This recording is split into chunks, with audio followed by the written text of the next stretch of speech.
Bismillahirrahmanirrahim. Assalamualaikum warahmatullahi wabarakatuh. Alhamdulillahirabbil alamin. Wassalatu wassalamu ala asyrafil anbiya'i wal mursalin sayyidina wa maulana Muhammadin wa ala alihi wa sahbihi ajma'in.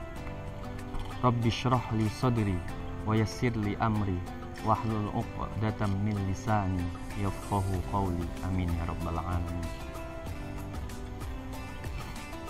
Saudara-saudari pemirsa Beranda Dakwah,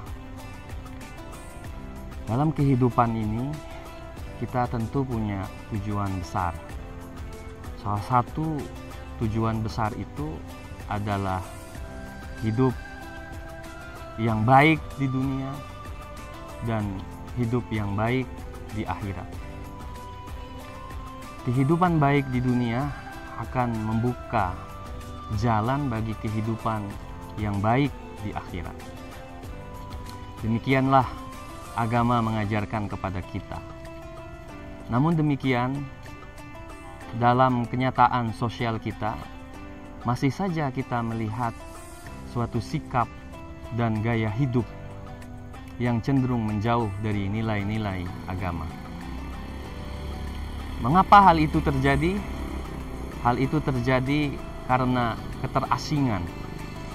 Keterasingan itu muncul dari lemahnya iman dan lemahnya ilmu.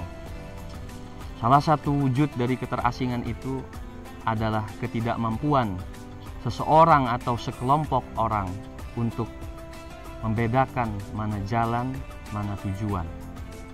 Dunia adalah jalan dan akhirat adalah tujuan. Apa dampak dari ketidakmampuan untuk membedakan keduanya? Pertama, jika seseorang menganggap bahwa dunia hanyalah jalan, maka pasti ia akan menggunakan seluruh kemampuannya, segala kebajikan dalam rangka beribadah kepada Allah, karena ia melihat bahwa tujuan sejati adalah akhirat dan Allah Subhanahu wa Ta'ala. Yang kedua, jika seseorang atau sekelompok orang menganggap dunia sebagai tujuan, maka ia cenderung akan memperturutkan segala keinginan, ambisi, dan hawa nafsunya. Ada banyak contoh yang bisa kita sebutkan untuk hal ini. Misalnya, seseorang yang melakukan tindakan korupsi, menipu, dan memanipulasi, padahal agama mengajarkan untuk bersikap jujur dan adil.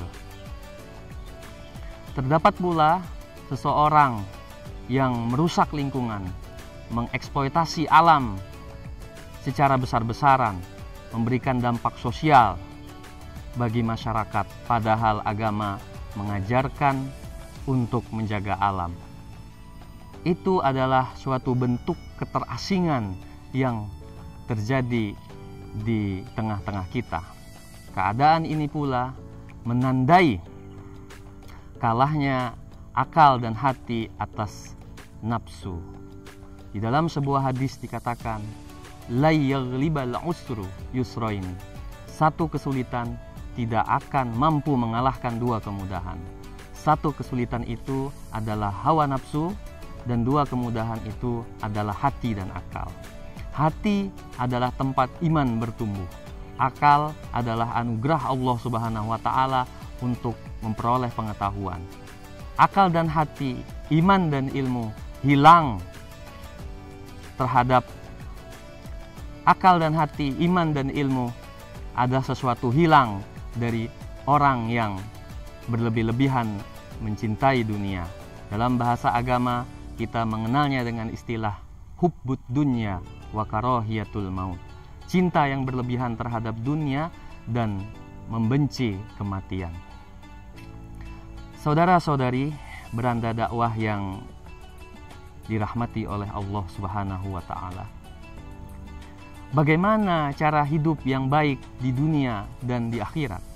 Sesungguhnya Allah Subhanahu wa Ta'ala telah memberikan isyarat dalam Al-Quran pada surah Al-Baqarah ayat 201. A'udzu billahi minasyaitonir rajim. Bismillahirrahmanirrahim.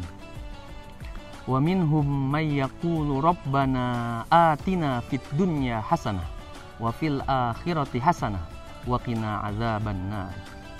Dan sebagian mereka berdoa, ya Tuhan kami, berikanlah kami kebaikan dunia, kebaikan akhirat, dan jauhkanlah kami dari neraka.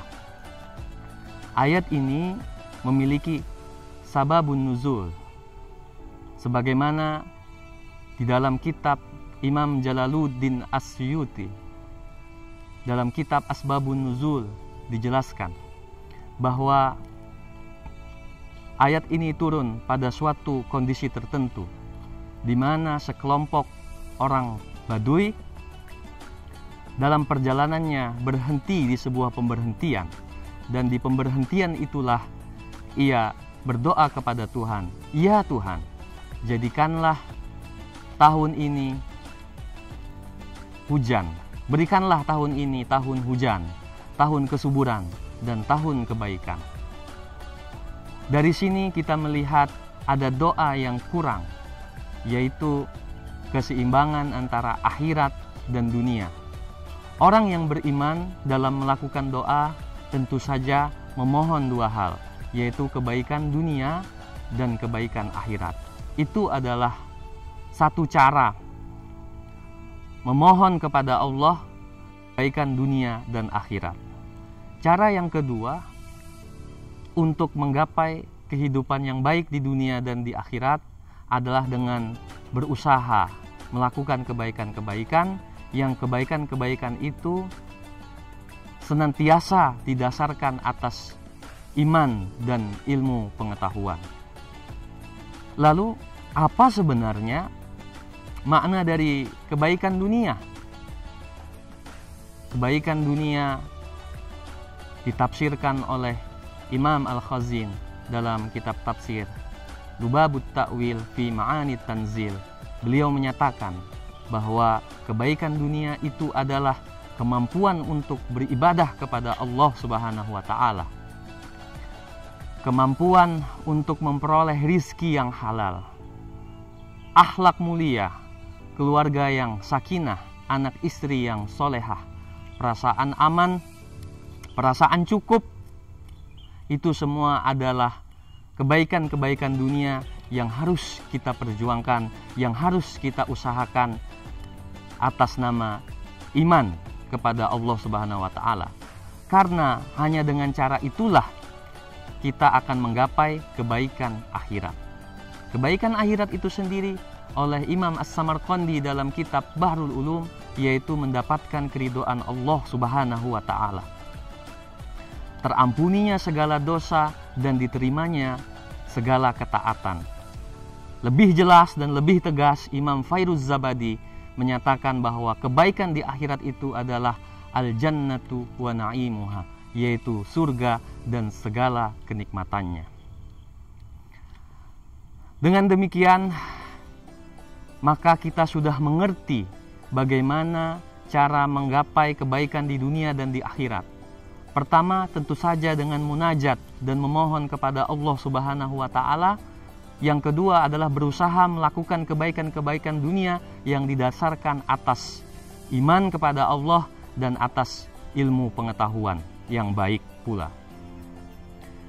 Perlu kesadaran yang kita tanamkan dalam diri kita dalam menjalani kehidupan di dunia dan di akhirat, yaitu kesadaran bahwa segala yang kita miliki adalah anugerah Allah Subhanahu wa Ta'ala. Dan dengan anugerah itu hendaklah kita berkehidupan atas bimbingan Allah untuk menuju Allah Subhanahu wa Ta'ala. Minallah billahi ilallah. Mudah-mudahan Allah memberikan kita kemudahan untuk menciptakan dunia yang baik, akhirat yang baik, menuju Allah dalam keadaan ridho dan diridhoi oleh Allah Subhanahu wa Ta'ala. Wabillahi taufik wal hidayah, waridha wal inayah. Mohon maaf atas segala kekhilafan. Wallahu a'lam bissawab. Assalamualaikum warahmatullahi wabarakatuh.